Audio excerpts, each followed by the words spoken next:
I was the ultimate codependent fool. I had a bleached blonde deadbeat boyfriend who was undeniably hot, and I had already planned out our entire lives, down to the names of our future children. Then, after 18 years of surviving in an orphanage, I was actually the long-lost heiress of a billionaire family. There was already a fake heiress living in my place. On the day they brought me home, I dragged a battered suitcase in my left hand and my bleached blonde bad boy in my right. My fake sister, who had probably spent days preparing for an epic turf war with me, completely forgot to cry. She just stared at us in sheer, unaltered shock. My biological parents hesitated, finally asking me in hushed, nervous voices. "Sweetheart, Jude, who is this gentleman?" I leaned affectionately against his shoulder. "He's my boyfriend. We've already decided to have a massive wedding. First, pop out a baby. And then officially sign the marriage papers the second we hit the legal age." My new older brother stared at Zach. Bleached hair, a slouch that screamed unemployed, a stained tank top, baggy basketball shorts, and a pair of cheap knockoff sneakers. Honestly, aside from his face, which was admittedly handsome, absolutely nothing about him was acceptable. The entire room fell dead silent. Could practically hear them wondering if our ancestors were spinning in their graves. Zach and I locked eyes and shared a subtle, knowing smirk. The show was officially on. My name is Jude Harrington. Before I got my fancy last name, I was just Jude, a parentless nobody at the local orphanage. My proudest achievement in life was snagging an insanely hot boyfriend. His bleached hair was wild.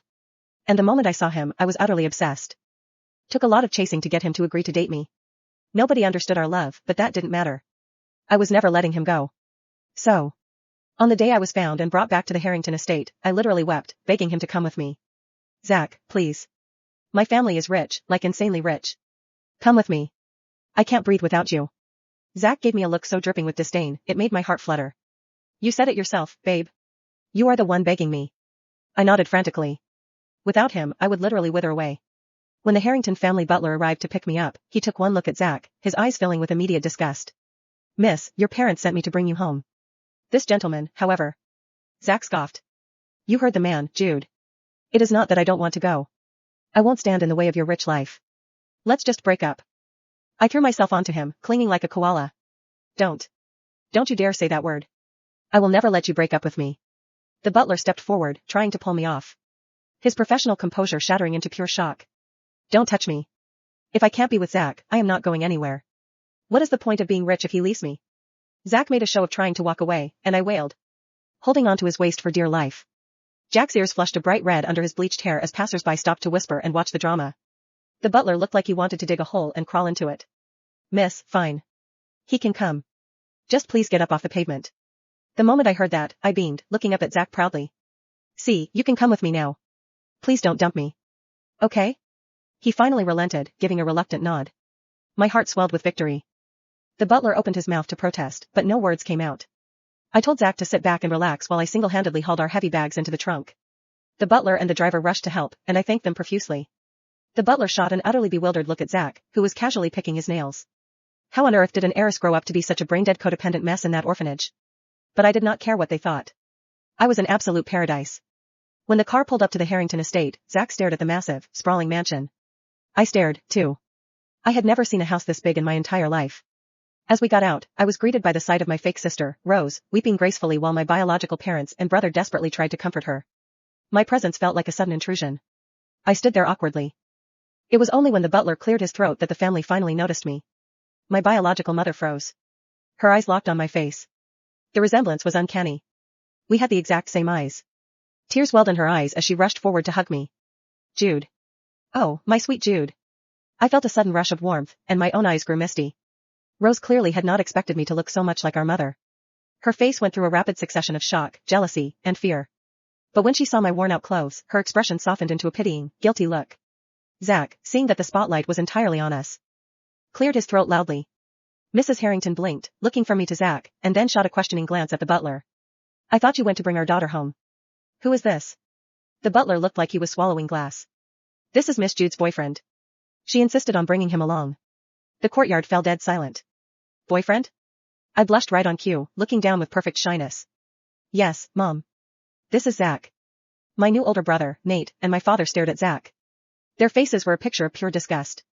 They had expected to bring home a dignified daughter, not a girl trailing a street punk. Mrs. Harrington immediately assumed I was being coerced. She could not bear to think of how much I must have suffered, being taken advantage of by a lowlife like him. Her heart practically broke. She squeezed my hands tightly. "My poor Jude, you must have been through so much. Don't worry, your parents and your brother are here now. You don't have to be afraid of him. We will get rid of him right now. Zach knew exactly how they felt about him. He nudged my foot with his cheap sneaker. Well, looks like your family is too fancy for a guy like me. I'm leaving, Jude. Don't come looking for me. We are done. I secretly glared at his foot, then instantly switched back to my dramatic tearful act. My eyes turned red in a second. Zach, no, don't be like this. My family will accept you. Before anyone could stop me, I dropped to my knees on the gravel. Seeing that Zach still was not placated, I realized the obstacle was my new family. I turned around to face them. Mom, Dad, Nate, Rose, quick. Get down here and kneel with me. Help me beg Zach so he won't leave me. My family's faces turned blacker than coal. The Harringtons, what? One of the most prominent families in Silverwood. Kneeling to a bleach blonde deadbeat. If word of this got out, they would be the laughingstock of high society. Rose looked like she had misheard me, tugging at Nate's sleeve in disbelief. 8 a.m. Am I dreaming? Is she mentally unstable? The Harrington that their long-lost daughter might actually have a screw loose. Mrs. Harrington's mouth twitched violently. Jude, sweetheart, please get up first. She had planned to shower me with affection and make up for lost time, but this sudden blow left her completely speechless. No, Mom, I can't live without Zach. We already planned our wedding and our first baby. He'll never leave me once we have a child. And we'll sign the papers the second we hit the legal age. Toxic nonsense. Was this coming from an 18-year-old girl? Mrs. Harrington sighed. Nearly fainting on the spot, Rose rushed to support her sister. Even if you want me gone, you don't have to hurt Mom like this. Do you know how much she looked forward to your return? Rose scolded me, subtly implying that I was doing this on purpose to hurt the family. Mr. Harrington's gaze turned cold and suspicious. I shot a quick glance at Zach and he caught the cue instantly. Fine. It's clear I don't belong here. I'll just go. As he turned, I lunged forward, grabbing his legs. My knee scraped against the gravel, drawing blood, but I did not care. Rose, you are trying to tear us apart. I don't even care about being a Harrington. If I can be with Zach, I'll happily sleep on cardboard and eat instant ramen for the rest of my life. With the neighbors from the adjacent villa starting to peek through their gates, the situation was spiraling out of control.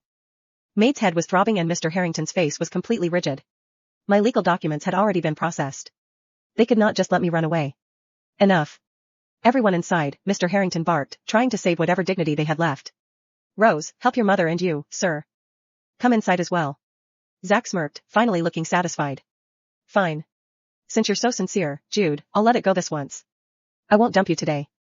I beamed and scrambled to my feet, leaving Mr. Harrington and Nate looking even more horrified.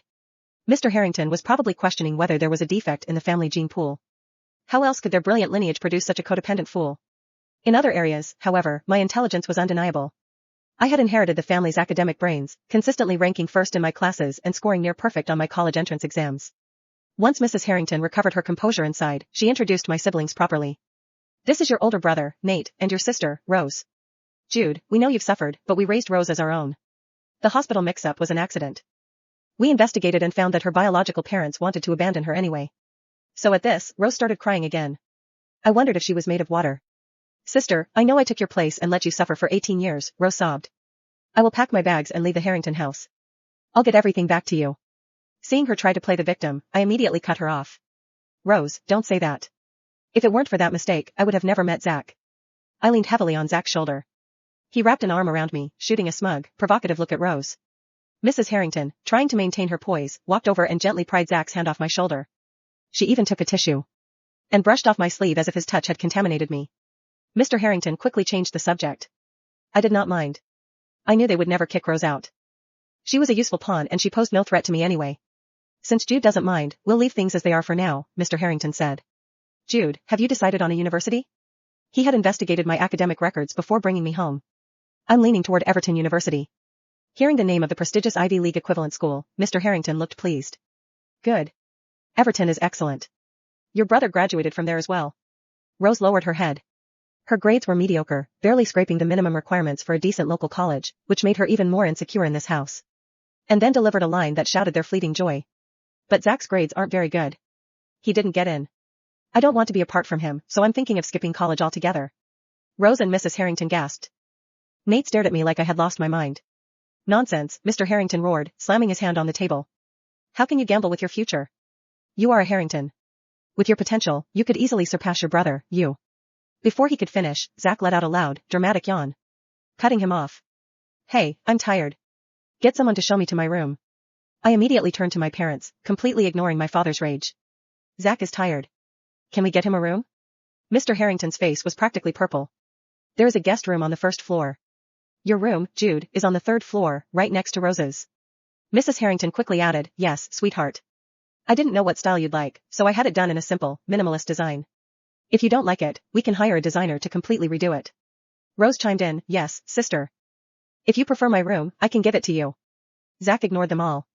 He strolled up to the second floor, looked around and pointed at a large master suite. I'll take this one. Nate's face darkened. Absolutely not. That is my room. Zach looked at him, then shrugged at me. Whatever. Since there is no place for me here, I'll just leave. I don't do guest rooms. The moment Zach threatened to walk, I threw myself onto the floor and locked my arms around Nate's legs. Nate, it's just a room. Give it to him. Nate looked down at me as if I had transformed into an entirely different species. You're hugging my leg. I know, I sniffled dramatically. Please don't make Zach sad. Get off. I won't unless you give him your room. Mr. Harrington pinched the bridge of his nose so hard I thought he might faint. Jude. I looked up at him with watery eyes. Dad, family should share. The silence was so complete that even the grandfather clock seemed embarrassed to tick. Rose whispered to herself, this can't be real. Mrs. Harrington hurried over, trying to peel me off Nate's leg. Sweetheart, that's your brother. I know. That's why he should sacrifice for his future brother-in-law. Nate's expression cracked. Future what? Brother-in-law. He actually laughed. Not because it was funny. Because his brain had apparently given up. Meanwhile, Zach leaned lazily against the staircase railing, watching everything unfold with obvious amusement. Forget it, he sighed dramatically. No point staying where I'm not welcome. He took one step toward the door. I gasped. Wait. Before anyone could react, I sprinted after him. Mrs. Harrington cried, catch her. 3 maids, the butler, and my father all instinctively reached for me. Too late. I wrapped both arms around Zach's waist again. I'll leave too. Mr. Harrington nearly had a heart attack. You just came home. But Zach is leaving. Let him. I can't. Why? I looked at him as though he'd asked why people needed oxygen. I love him. I physically cannot survive. Nate muttered under his breath. I've met cult members less devoted than this. 10 minutes later. Everyone was sitting in the living room. No one looked happy. Tea had been served. No one touched it. Mr. Harrington cleared his throat. Let's establish some rules. I nodded obediently. Okay. First, Zach is a guest. I nodded again. Okay. He will stay in the guest room. I nodded. Okay. He is not sharing a room with you. I slowly raised my hand. Question. Mr. Harrington looked hopeful. Yes? Can I sleep in the guest room? No. What if I sleep outside his door? No. On the floor? No. With a sleeping bag? No. A pillow? No. A blanket? Jude. I jumped. Okay. Mrs. Harrington rubbed her temples. This girl. Dinner that evening was somehow even worse. The Harrington family's dining table was long enough to seat 20 people. Crystal chandeliers sparkled overhead. The food looked like it belonged in a 5-star restaurant. I had never seen so much food in my life. My eyes lit up. Wow. Mrs. Harrington smiled warmly. If you like anything, tell the chef. Before I could answer, I picked up a shrimp. Peeled it carefully. Then reached across the table. And held it to Zach's mouth. Ah. The room froze. Zach glanced at me. Then, without hesitation. Ah. He ate it. I smiled like a proud mother. Good boy. Nate slammed his fork onto the table. Can he not feed himself? I blinked. He can. Then why are you feeding him? Because I love him. Rose quietly drank an entire glass of water in one go. Halfway through dinner, Mr. Harrington decided to investigate. So, Zach. What? What are your plans for the future? Zach lazily chewed his steak. Haven't thought about it. Your career? No. University? Nah. Work? He shrugged. Too troublesome. Mr. Harrington's eye twitched. So, how do you intend to support Jude? I answered before Zach could. I'll support him. Everyone stared. Mr. Harrington slowly asked. With what money? Yours. Mrs. Harrington accidentally dropped her chopsticks. Even the servants looked away to hide their expressions. I continued innocently. Once I inherit the company, I'll make lots of money. Mr. Harrington stared. And then? I'll buy Zach lots of nice things. And, what will he do? I smiled. He'll stay handsome. Nate coughed so hard he nearly choked on his soup. Rose looked like she wanted to crawl under the table. Mr. Harrington suddenly understood. His long-lost daughter wasn't stupid. Academically, she was a genius. Emotionally, she was catastrophically hopeless. Only one person at the table looked completely relaxed. Zach. He rested his chin on one hand, hiding the corner of his smile behind his water glass. Because everything was unfolding exactly according to the plan the two of them had made before ever stepping foot in the Harrington estate. The more outrageous Jude behaved, the less anyone paid attention to what Zach was quietly observing. Every security camera. Every servant's schedule. Every family member's habits. Every locked door in the mansion. While the Harrington family exhausted themselves trying to separate an absurdly codependent teenage couple, no one realized the so-called unemployed bleach blonde delinquent wasn't the one being manipulated. He was the one studying every inch of the Harrington estate. And upstairs, hidden behind the painting in Mr. Harrington's private study, a locked safe waited. One that Zach already intended to open. Later that night, the Harrington family gathered in Mr. Harrington's study with the doors firmly shut. Outside, I was supposedly fast asleep. Inside, the atmosphere was grim. Mr. Harrington sighed heavily. I had investigators verify everything. Jude is undoubtedly our daughter. Mrs. Harrington dabbed at her eyes. I know. Every time I look at her, it's like looking at myself 18 years ago. Nate crossed his arms. I don't doubt she's our sister. I doubt her taste in men. Silence. Rose lowered her head, speaking softly. Maybe Zach isn't that bad. Nate shot her a look. You actually believe that? No, but if we attack him head-on, Sister Jude will only cling to him more. Mrs. Harrington nodded reluctantly. She's right. Mr. Harrington leaned back in his chair. We can't force them apart. If we do, Jude might run away. Again. No one wanted to imagine their newly found daughter disappearing because of a blonde delinquent. So what do we do? Nate asked. Mr. Harrington's eyes narrowed. We wait. We investigate Zach. If he has any skeletons in his closet.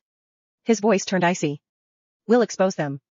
Meanwhile, on the first floor, the guest room door clicked shut. Zach lazily flopped onto the expensive mattress. A second later, the bedroom window slid open. I climbed inside with surprising agility. You know they locked my balcony. I used the tree. Zach looked at the leaves stuck in my hair. You actually climbed it. Of course. I plopped down beside him. Then, the lovesick expression disappeared from my face as though someone had flipped a switch. I stretched my shoulders. My cheeks hurt. Zach snorted. Mine too. For the first time all day, neither of us was acting. I tossed him a tiny wireless earpiece I'd hidden inside my sleeve. Any luck? He pulled a folded map from inside his tank top. The estate's bigger than expected. There are cameras covering almost every hallway. But, he tapped one corner. The west wing has a blind spot. I leaned over the map. And the study? Fingerprint lock. No keypad. No visible alarm. I grinned. So there really is a safe. There is. He glanced toward the ceiling. I heard Mr. Harrington mention confidential acquisition files. If we're right. The evidence is here. I nodded. Then phase 1 worked. Months earlier.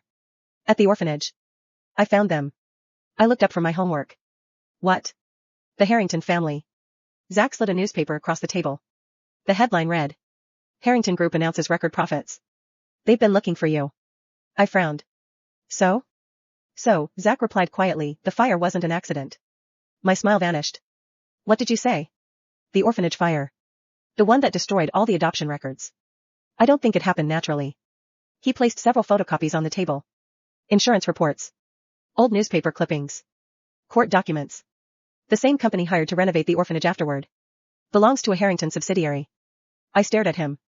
You think my disappearance wasn't random? I think someone benefited from you disappearing. The room fell silent. For a long moment, neither of us spoke. Finally, I whispered. So we pretend. He nodded once. You play the world's most hopeless girlfriend. And I play the useless deadbeat. No one suspects idiots. I laughed. They'll underestimate us. They already do. He reached across the table, bumping his fist lightly against mine. We find the truth. We expose whoever did it. I returned the fist bump. Deal. Back in the present. I rolled up the map and tucked it into my jacket. So. When do we rob my parents? Zach gave me a flat look. We're not robbing them. We're breaking into the study. There's a difference. Oh. Right. He sighed. You really enjoy saying outrageous things. It keeps people distracted. A faint smile tugged at the corner of his mouth. I noticed. Just then. Knock. Knock. Both of us froze. Mrs. Harrington's gentle voice came through the door. Jude? Sweetheart? Are you in there? I looked at Zach. He looked at me. Without a word, we both switched back into character. In less than a second, my eyes filled with tears. I threw my arms around him dramatically. Zach. Don't leave me. He immediately sighed in exaggerated annoyance. I just wanted to brush my teeth. I'll brush them with you. Outside the door, Mrs. Harrington covered her face with one hand. They're still at it. She quietly walked away, completely unaware that behind the guest room door, the two teenagers she dismissed as a hopeless couple had just hidden a map of the estate beneath the mattress. The performance was only beginning. The next morning, the Harrington estate was unusually lively. Word had spread among the servants that the long-lost young miss had spent half the night outside her boyfriend's room. The details were wildly exaggerated. By breakfast, one maid insisted I'd slept on the doormat. Another swore I'd cried for 3 straight hours. Neither was true. I'd only stayed long enough to make sure everyone saw me. Appearances mattered. Especially when you wanted people to stop asking questions. I skipped into the dining room. Good morning. Mrs. Harrington smiled weakly. Good morning, sweetheart. Mr. Harrington looked as though he'd aged 5 years overnight. Nate was already nursing a cup of coffee. Rose offered me a tentative smile. Only one seat remained empty. Zach's. I immediately looked around. Where's Zach? Nate muttered, peaceful, for once. I gasped dramatically. You didn't throw him out while I was asleep, did you? Mr. Harrington nearly slammed his coffee cup down. We are not kidnapping your boyfriend. Oh. I sighed in relief. That's good. At that exact moment, Zach wandered in wearing the same wrinkled tank top from yesterday. His hair somehow looked even messier. He yawned loudly. Morning. Every member of the Harrington family stiffened. Mrs. Harrington forced herself to smile. Good morning. Zach. He scratched the back of his head. Got any coffee? A servant immediately stepped forward. I'll prepare. Nah.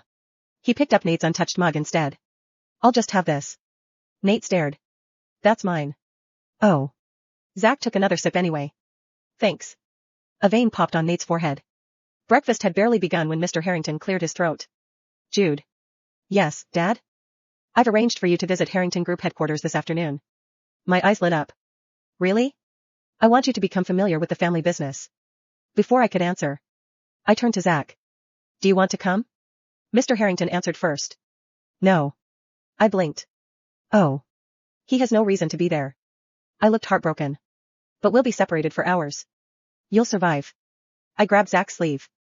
I don't know if I will. He lazily patted my head. I'll be here. Promise? Promise. Only then did I reluctantly nod. Mrs. Harrington looked relieved. Finally. Several hours without Zach. Perhaps this was their chance. As soon as our cars left the estate, another black sedan quietly rolled out from the garage. Inside sat Nate. He wasn't following me. He was following Zach. Back at the mansion, Zach waited exactly 3 minutes. Then he stood up from the sofa. The carefree slouch disappeared. His posture straightened. His sleepy expression sharpened. One of the maids approached politely. Mr. Zach, do you need anything? He smiled lazily again. A nap. He headed toward the guest room. The maid bowed. No one noticed him quietly unlocking the window instead of taking a nap. Across town, Mr. Harrington proudly introduced me to executives. This is my daughter. Our future successor. Every executive smiled warmly. I smiled back, while discreetly checking my watch. According to our plan, right about now, Zach should be entering the West Wing.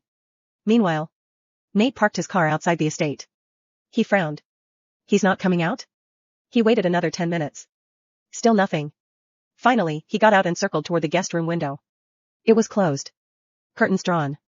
He smirked. So he really is sleeping. Satisfied, he drove away. He never thought to look up. Because at that very moment, Zach was already on the roof, hidden behind the mansion's decorative stonework. He watched Nate's car disappear through a pair of compact binoculars.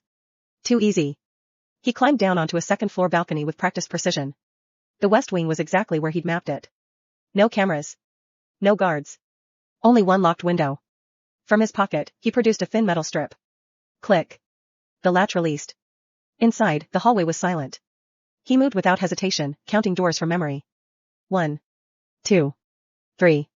At the end of the corridor stood Mr. Harrington's private study. Just as he predicted. He knelt beside the door and examined the fingerprint scanner. New model. He wasn't surprised. Instead of trying to force it, he pulled out a tiny adhesive square no bigger than a postage stamp and pressed it almost invisibly beneath the scanner's edge. A faint green light blinked once. The device began silently recording every fingerprint used on the lock. Zach smiled to himself. No need to crack it. I'll let the owner open it for me. He slipped away as quietly as he'd arrived, leaving behind no sign that anyone had been there. By the time I returned from Harrington Group that evening and dramatically threw myself into his arms in front of my bewildered family, the first step of our real investigation had already been completed without anyone suspecting a thing. That evening, the Harrington family returned home exhausted. I, on the other hand, burst through the front doors with enough energy to power the entire estate. Zach.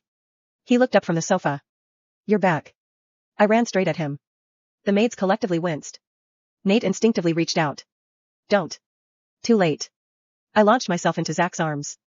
He staggered back one step before catching me. I missed you so much. You were gone for 4 hours. It felt like 4 years. Mrs. Harrington looked ready to cry again. My poor daughter. She had spent the afternoon proudly introducing me to department heads, only for me to spend the entire drive home talking about how much Zach liked fried chicken. Dinner was noticeably quieter than the night before. Almost suspiciously quiet.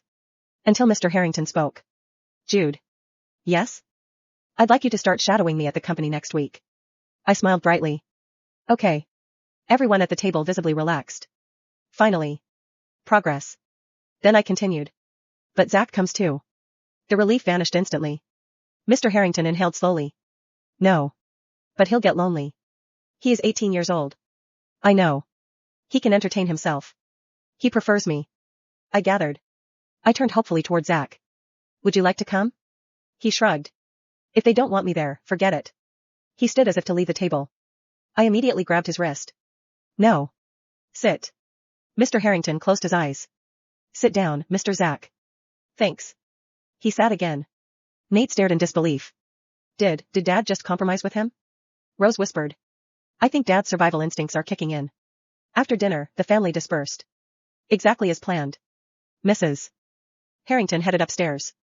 Mr. Harrington went into his study to review contracts. Nate left for the gym. Rose returned to her room. Everything looked normal. Too normal. An hour later. Mr. Harrington stepped out of his study after finishing a call. He pressed his thumb against the fingerprint scanner. The lock clicked open. Inside the tiny adhesive square hidden beneath the scanner silently recorded the complete print. A green light flashed once. Then went dark. Its memory full. Outside. Perched comfortably on a thick oak branch overlooking the study windows. Zach watched through miniature binoculars. There it is. He tapped the earpiece hidden beneath his hair. Phase 2 complete. Inside my bedroom. I was sitting dramatically on the floor outside my own door. One maid looked puzzled. Miss Jude, why are you sitting here? I sighed dramatically. My room is too far from Zach's. I miss him. The maid looked sympathetic. I only saw him 15 minutes ago. I know. It's been the longest 15 minutes of my life. She quietly backed away. I'll bring you dessert. Thank you. The second she disappeared around the corner. My lovesick expression disappeared. I touched the tiny earring in my left ear. I heard everything. Good. Zach's calm voice answered through the concealed communicator. I have the fingerprint. I smiled. Perfect. Just then. Footsteps approached. Fast. I instantly flopped sideways onto the carpet. When Rose rounded the corner, she found me dramatically hugging one of the decorative pillows. Sister? I sniffed. I can still smell Zach's shampoo. Rose froze. He wasn't even in this room. I know. But love finds a way. Rose stood there for several seconds. Then quietly turned around and walked away. Halfway down the hallway she muttered under her breath. Maybe therapy. Unfortunately for her. She wasn't the only one listening. Standing just around the corner. Nate had heard everything. He buried his face in one hand. I'm going to lose my mind. Late that night. The estate finally fell silent. One by one, the lights went out. At exactly 2 a.m., my bedroom window slid open. I climbed onto the roof with practiced ease. Across the courtyard, another figure emerged from the shadows. Zach. He tossed me a small silver case. Inside was the fingerprint mold they'd been waiting for. I grinned. Nice work. He nodded. We're close. I closed the case and looked toward the illuminated third-floor study. If the documents we're looking for are really inside that safe, then we'll finally know why someone wanted an orphaned baby to disappear 18 years ago. Neither of them noticed another figure watching from an upstairs window. Rose. She couldn't hear what they were saying. She could only see Jude and Zach meeting secretly in the middle of the night. Her heart pounded. She had assumed they were simply an absurdly codependent couple. Now, for the first time, she began to suspect they were hiding something far bigger than an embarrassing teenage romance. Rose stood frozen behind the curtains. Moonlight illuminated the courtyard below. She watched as Zach handed me the small silver case. I tucked it into my pocket. Then, without warning, I threw my arms around him. You were amazing. He stumbled back half a step. We're on a roof. So? You'll make us fall. I trust you. That's exactly what worries me. From Rose's angle, it looked like an intimate midnight embrace. Her face flushed bright red. She quickly shut the curtains. I shouldn't be watching. She hurried back to bed, completely missing the moment I slipped the silver case into a loose brick beneath the chimney. The next morning, Rose appeared at breakfast looking unusually distracted. She kept glancing between Zach and me. Finally, she couldn't hold it in anymore. Sister. Were you outside last night? I blinked innocently. Yes. Mrs. Harrington frowned. Outside? At that hour? I smiled shyly. I couldn't sleep. So I climbed onto the roof. The entire table froze. Mr. Harrington slowly lowered his newspaper. You what? I wanted to see the stars. Mrs. Harrington's face went pale. You climbed onto the roof? I nodded. With Zach. The color drained from everyone's faces. Nate dropped his spoon. You're both insane. I tilted my head. It wasn't dangerous. The roof is sloped. But we held hands. That's not the problem. Even the butler flinched. Before anyone could continue, the front doors opened. A middle-aged man in a tailored gray suit entered. He carried a leather briefcase and wore gold-rimmed glasses. Mr. Harrington stood. Perfect timing. Jude, this is Mr. Collins. My personal attorney. Mr. Collins smiled politely. Miss Harrington. I smiled back. Hello. He opened his briefcase. There are several legal documents requiring your signature now that your identity has been confirmed. Mrs. Harrington explained gently. Most of these simply restore what should always have been yours. The trust your grandparents established. Your shares. Your inheritance. I nodded. Okay. Mr. Collins laid the papers across the table. I picked up the pen. Then paused. What happens if I get married? The attorney adjusted his glasses. That depends. Any assets you own before marriage generally remain yours unless you choose otherwise. Oh. I nodded thoughtfully. Then I asked. So if Zach marries me, he doesn't automatically own everything? Mr. Collins smiled professionally. Correct. I see. Without hesitation, I pushed every document toward Zach. You read them first. The Harrington family collectively inhaled. Nate shot to his feet. Absolutely not. Mr. Harrington's voice thundered. Jude. I looked confused. What? Why would you hand your inheritance to him? Because I trust him. Mrs. Harrington gently took the papers back. Sweetheart, these are legal documents. I know. You shouldn't let someone else make decisions for you. But Zach is smarter than me. Across the table. Zach nearly choked on his coffee. He knew perfectly well that wasn't true. Academically, I had always outscored him. He understood immediately. I was putting on another performance. So he leaned back lazily. I don't feel like reading. You decide. I smiled brightly. See? He's not interested in money. Mr. Harrington frowned. That was actually true. From the moment Zach had arrived, he'd never asked about the Harrington fortune. He hadn't requested expensive clothes. He hadn't demanded a car. He hadn't even accepted a new phone when the family offered one. The only thing he'd insisted on was staying near me. For the first time, a tiny seed of doubt appeared in Mr. Harrington's mind. Was he really after money? Or was he simply an unemployed idiot dating an even bigger idiot? Later that afternoon, the silver case rested on my desk. Inside was a perfect silicone mold of Mr. Harrington's fingerprint. I turned it over carefully. Beautiful. Zach nodded. Tonight? I shook my head. No. They'll be alert after this morning. We wait. He looked impressed. You're getting patient. I learned from you. Just then. Knock. Knock. We instantly separated. Come in. The door opened. It was Mr. Collins, the family attorney. I forgot one document. His gaze swept across the room. Then stopped. On my desk. Specifically. On the silver case. What is that? For a split second, neither Zach nor I moved. Then I smiled brightly. Oh. It's a surprise gift. For Zach. I opened the case before he could get any closer. Inside, instead of the fingerprint mold, sat a cheap silver ring. Mr. Collins blinked. I could have sworn. He adjusted his glasses again. My mistake. He handed me the final document and left. The door clicked shut. Silence. I looked at Zach. He looked at me. Then, from inside the false bottom of the silver case, he quietly slid the hidden fingerprint mold back into place. I raised an eyebrow. You made a fake compartment? He grinned. I made it 3 years ago. I laughed softly. No wonder I fell for you. Outside the room, Mr. Collins paused in the hallway. Something about that visit bothered him. He couldn't explain why. But his instincts, sharpened by decades as a lawyer, told him one thing. The two teenagers everyone dismissed as foolish and love-struck were much more careful than they appeared. That night, the Harrington mansion went completely quiet. But unlike the previous nights, nobody was truly asleep. Mr. Harrington had doubled security after Mr. Collins mentioned the strange silver case. The servants had been instructed to report anything unusual. The cameras had been checked. The locks had been updated. Everyone thought they had finally stopped whatever secret game Zach and I were playing. They were wrong. Because the biggest mistake people made with us was assuming we only had one plan. At midnight, I sat on my bed staring at the ceiling. Do you think they suspect us? Zach's voice came through the hidden earpiece. No. Your family thinks you're too obsessed with me to plan anything. I smiled. That's mean. It's also useful. I couldn't argue. For 18 years, everyone had underestimated me. At the orphanage, I was the strange girl who always ranked first but spent every free moment talking about a boy with bleached hair. To everyone else, my love for Zach was embarrassing. A weakness. A flaw. They never considered that it could be an act. Or that someone as hopeless as me could have a strategy. The next morning, something unexpected happened. Jude. I looked up from my breakfast. Mr. Harrington was standing at the entrance. I want to speak with you privately. The entire table became tense. Nate immediately looked suspicious. Rose looked worried. Even Zach glanced up. I smiled. Okay. The study door closed behind us. For the first time, it was just me and my biological father. He looked different without everyone around. Less like a powerful businessman. More like a tired father who had missed 18 years.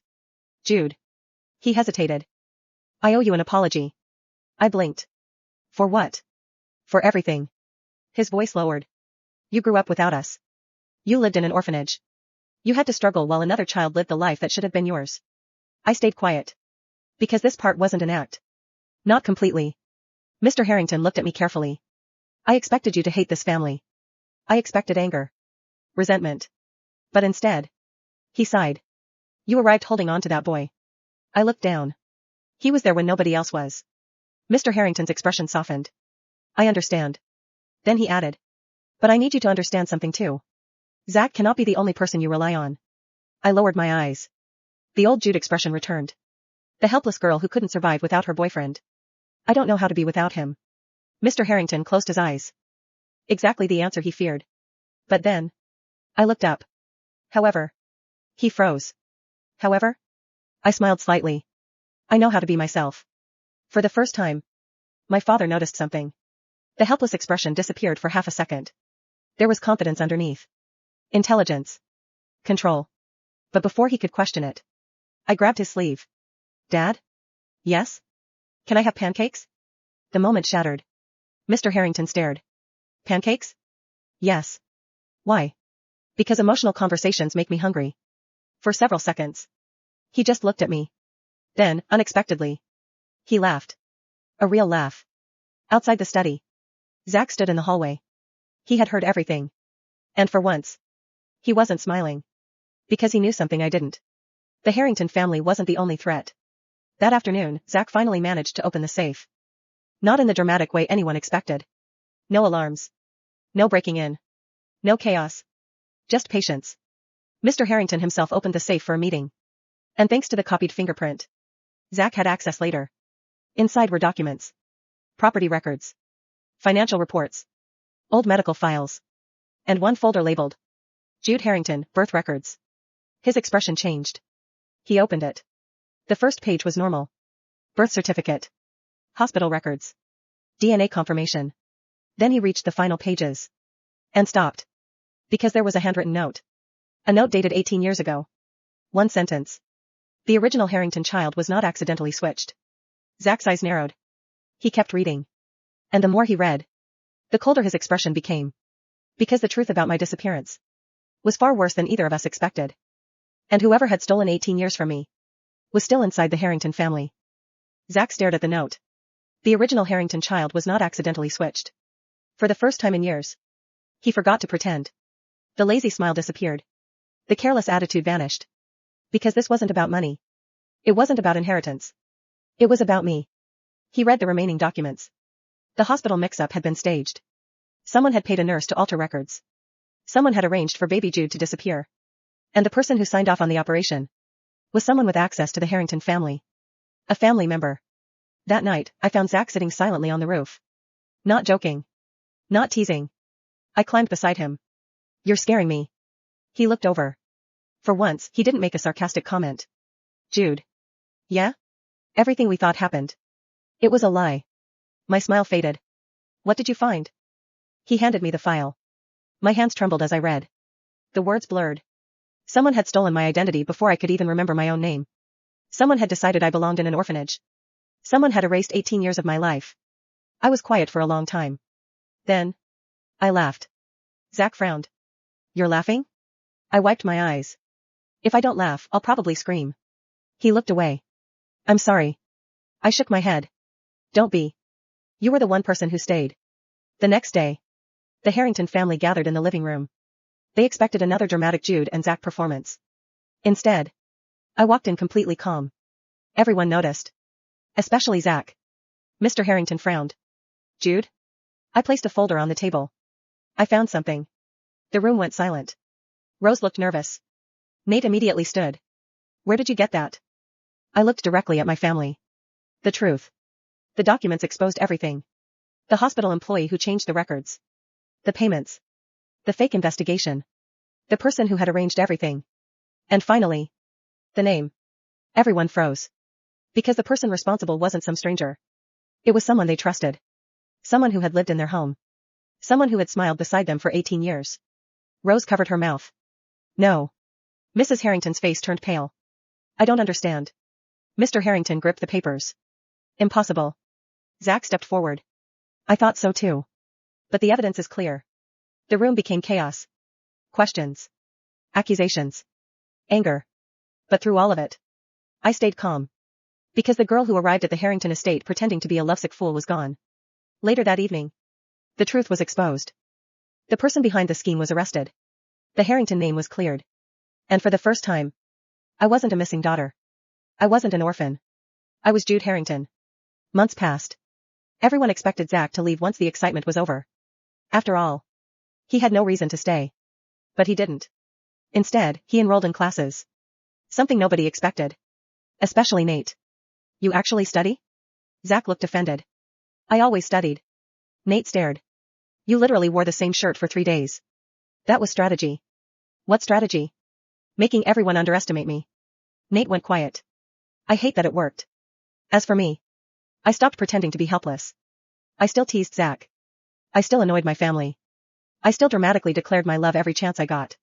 But now, everyone knew the truth. My obsession wasn't weakness. It was loyalty. The first person who chose me when nobody else did was Zach. And the last person who would ever let me face the world alone would be him. Years later, the Harrington estate hosted the biggest wedding Silverwood had ever seen. The same family who once panicked over a bleach blonde deadbeat watched proudly as he stood beside me. My father wiped away tears. My mother cried openly. Nate complained that he had lost his annoying little sister. Rose smiled. And Zach, the boy everyone underestimated, held my hand. You know, he whispered. What? You were supposed to be the fake one. I laughed. And you were supposed to be a useless boyfriend. He smiled. Guess we fooled everyone. I squeezed his hand. Best plan ever. And this time, nobody thought Jude Harrington was a helpless girl who needed saving. Because everyone finally understood. The biggest fool in the Harrington family had always been the person who underestimated her. The investigation shook the Harrington family. The person behind Jude's disappearance was exposed, and the entire Silverwood elite was stunned. For 18 years, everyone believed Rose was the true Harrington daughter. But the truth was simple. Jude had always been the real heir. Rose was just another victim of the scheme. Instead of hating her, Jude surprised everyone. I don't blame you. Rose looked up in disbelief. You took my life. Jude smiled sadly. But you didn't choose that. Those words completely broke Rose. For the first time, she realized Jude wasn't the arrogant heiress everyone expected. She was kinder than anyone deserved. The mastermind behind everything was finally arrested. The Harrington family reputation recovered. But there was still one problem. Zach. The same boy everyone had looked down on became the center of attention. Because after investigating his background, the Harringtons discovered something shocking. Zach wasn't a useless delinquent. He was secretly a genius. He had deliberately kept his grades low, dressed poorly, and acted lazy because he hated being judged by appearances. The deadbeat boyfriend act? Another performance. Nate stared at him. You let us insult you for months? Zach shrugged. It made things easier. Mr. Harrington sighed. I owe you an apology. Zach looked at him. You do. Everyone froze. Then Zach smiled. But I understand why you did it. Years passed. Jude became one of the youngest executives in Harrington Group history. The girl everyone thought was a lovesick fool became a terrifying businesswoman. Her enemies learned quickly. Never underestimate Jude Harrington. Because behind the dramatic personality was someone who could outsmart almost anyone. Zach also changed. He went to university, built his own company, and became a successful entrepreneur. Yet around Jude, he was still the same annoying blonde boy. You know, Jude teased one day. When we first met, everyone thought I was dragging you into my rich life. Zach smiled. Actually, you dragged me into your chaos. And you loved it. I did. Eventually, the wedding day arrived. The same mansion where everyone once questioned their relationship was now decorated for their celebration. Mr. Harrington proudly walked Jude down the aisle. Mrs. Harrington cried the entire time. Nate gave Zach one final warning. If you hurt my sister, I don't care how successful you are. Zach nodded seriously. I know. Then he added. She'd probably destroy me before you got the chance. Nate paused. Fair. After the wedding, Jude and Zach built the family they always dreamed about. They had children. They traveled. They continued annoying everyone around them. Rose became a successful designer and remained close with Jude. The two sisters who started as rivals became inseparable. Many years later, an interviewer asked Jude. People once called you foolish for choosing Zach. Do you regret it? Jude looked at the man beside her. Zach was older now, but he still had that same mischievous smile. She laughed. Regret? He's the first person who chose me when I had nothing. He believed in me before anyone knew my name. Zach squeezed her hand. And she was the first person who saw through me. They looked at each other. The orphan girl and the so-called delinquent. The fake couple everyone mocked. The two people who fooled an entire world. And in the end, the biggest surprise wasn't that Jude was a billionaire heiress. It wasn't that Zach was secretly brilliant. It wasn't even that they defeated everyone who tried to control their lives. The biggest surprise was this. The girl everyone thought needed saving had actually saved herself. And the boy everyone thought was holding her back